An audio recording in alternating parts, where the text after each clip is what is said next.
Hello friends, my name is Vaidehi Patel, अश्वमेघ विद्यालय। बच्चों, आज हम चैप्टर नंबर 8 दोहा अष्टकम पढ़ेंगे। कबीर और तुलसीदास और रहीम ने लिखे हुए दोहे। दोहे हिंदी भाषा साहित्य की अनमोल निधि है।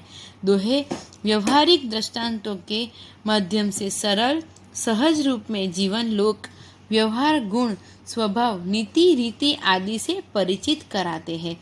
प्रस्तुत इकाई में कबीर, तुलसीदास और रहीम के चुने गए ऐसे ही दोहे संकलित है। तो कबीर के बारे में हम जाने तो ये 15वीं शताब्दी के कवि हैं। ये बड़े संत थे। उन्होंने हिंदू और मुसलमानों को उनकी गलतियों के लिए फटकारा है और दोनों को हिल मिलकर रहने का उपदेश दिया है। तुलसीदास ये 16वीं शताब्दी के प्रसिद्ध राम भक्त कवि है। उन्होंने रामचरितमानस नामक प्रसिद्ध ग्रंथ लिखा था। और तीसरे हैं रहीम। इनका पूरा नाम है अब्दुल रहीम खाना। ये बड़े उदार और अनुभवी थे। हिंदी में उन्होंने बहुत सी ही सुंदर दोहे लिखे हैं। फ्रेंड्स, आज हम सुनते हैं और समझते हैं। तो ये है पहले कबीर के दोहे।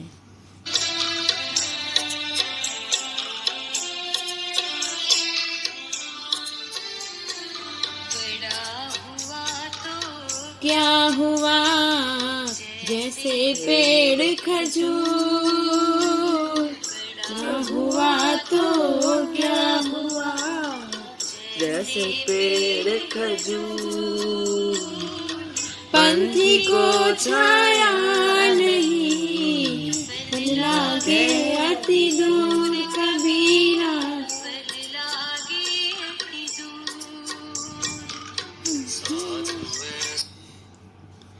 कहा है कि बड़ा हुआ तो क्या हुआ जैसे पेड़ खजूर, पंथी को छाया नहीं, फल लागे अति दूर। यानी कि बड़ा होने से ही किसी का महत्व नहीं बढ़ जाता। खजूर का पेड़ बहुत बड़ा है, पर उसके बड़े होने से क्या लाभ हुआ? उससे मुसाफिर को छाया तो नहीं मिलती ना, और फल भी बहुत ऊंचाई पर लगते हैं। वे फल सरलता से प्राप्त नहीं होते। आगे, जैसा सूप सुभाए, साधु ऐसा चाहिए। जैसा सूप सुभाए, सार को गही रहे। थोड़ा दे है कबीरा, थोड़ा दे है उड़ाए। साधु ऐसा चाहिए, जैसा सूप सुभाए, सार को गाही रहे, थोथा ई उड़ाए। यानी कि साधु यानी सज्जन पुरुष सूप जैसे स्वभाव वाला होना चाहिए। सूप यानी अच्छे अनाज को अपने अंदर रख लेना है और कचरे को बाहर फेंक देता है। उसी तरह साधु पुरुष को तत्व की बातें ग्रहण करके व्यर्थ की बातें छोड़ देनी चाहिए। आगे, गुड़ी रहे पंख रयो लिपटाए, माखी गुड़ में घड़ी रहे, पंख रयो लिपटाए। हाथ मले और सिर धुले, लालच पूरी बलाए कबीरा, लालच बुरी बलाए। मक्खी गुड़ खाने के लिए गुड़ पर बैठती है।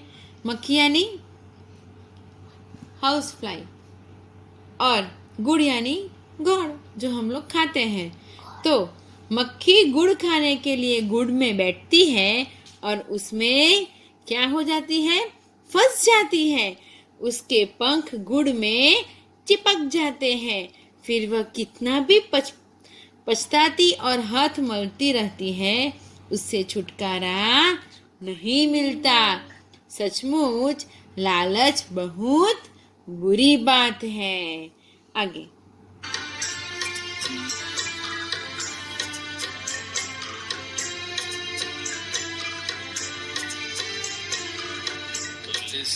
संसार में भांति भांति के लोग, तुलसी इस संसार में भांति भांति के लोग, सबसे हिल मिल चालिए नदी नाव संजोग, नाव संजोग। तुलसीदास जी कहते हैं, तुलसी इस संसार में भांति भांति के लोग, सबसे हिलमिल जाहिए नदी नाव संजोग। यानी कि तुलसीदास जी कहते हैं कि इस संसार में तरह तरह के लोग हैं, हमें सबके साथ हिल मिल कर रहना चाहिए, जैसे नदी और नाव का संयोग हो रहता है। आगे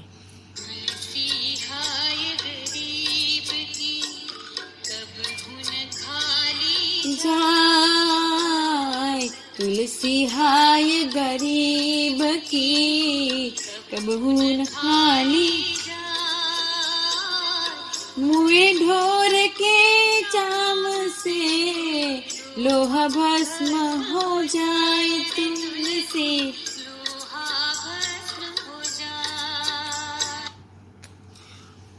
तुलसी हाय गरीब की कबहू न खाली जाए, मुए ढोर के चाम से लोह भस्म हो जाए।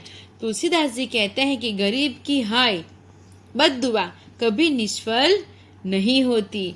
मरे हुए जानवर के चमड़े से बनी धोकनी से लोहा राख हो जाता है, फिर गरीब तो जीवित व्यक्ति है, उसकी हाय कैसे निष्फल जा सकती है। आगे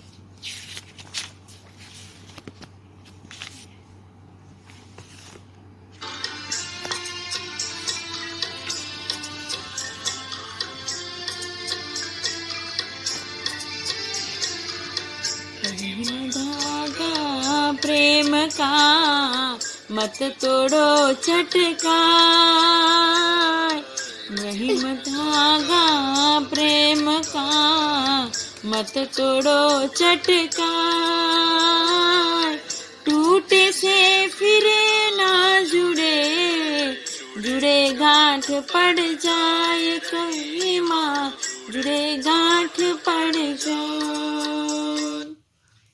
कहते हैं रहीम जी कि प्रेम के धागे को खींचकर मत तोड़ लो, यह एक बार टूट जाने पर फिर जुड़ता नहीं, और जुड़ता भी है तो उसमें गांठ पड़ जाती है, तो प्रेम में पहले जैसी मिठास नहीं रहती। आगे सरोवर फल नहीं खाते हैं, सरवर पिए ही न पानी, सरोवर फल नहीं खाते हैं, सरवर पिए ही न पानी, कहीं रहीम पर काज हित, संपत्ति संचय सुजानी, संपत्ति संचय ही सुजानी।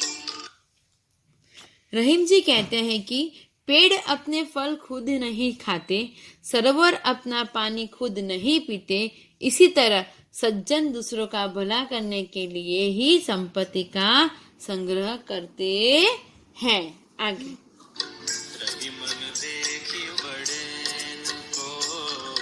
लघु न दीजिए डारी,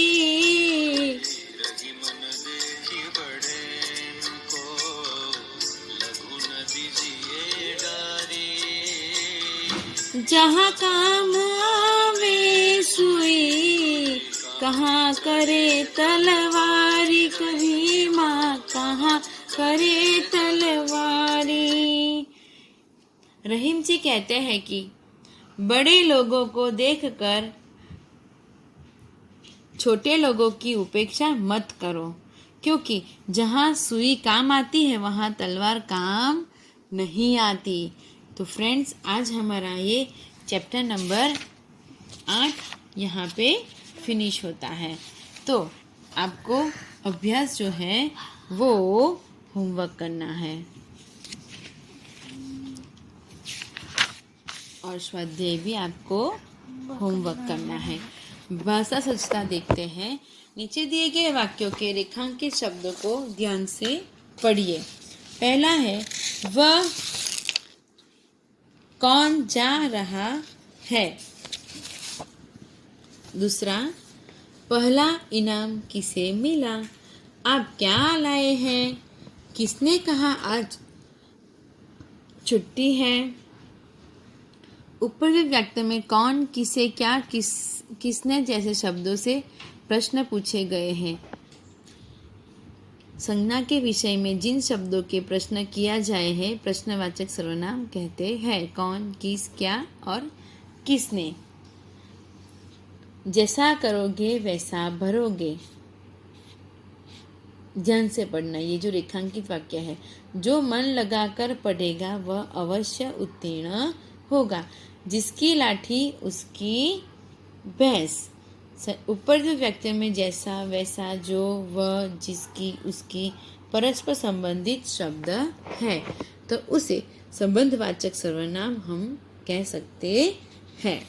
आगे नीचे दिए गए प्रश्न गए वाक्य में रेखांकित शब्दों को प्रश्नवाचक और संबंधवाचक सर्वनाम के वर्गीकरण कीजिए। पहला है वह कौन आ रहा है। तो कौन यानी प्रश्नवाचक।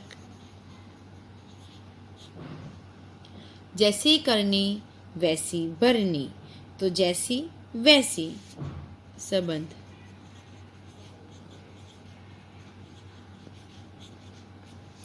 जो चलता रहेगा वह मंजिल तक पहुंचेगा। जो, वह।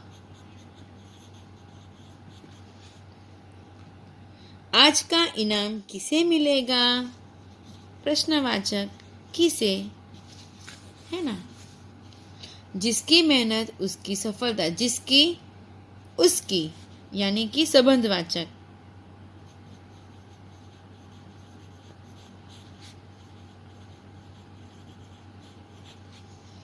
आप क्या ढूंढ रहे हैं।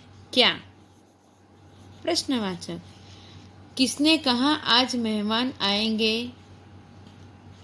किसने। तो फ्रेंड्स, आज का हमारा ये चैप्टर फिनिश होता है और विशेष जो प्रश्न है, व्याकरण है, मैं आपको PDF भेजूंगी, आपको लिखना है। Thank you.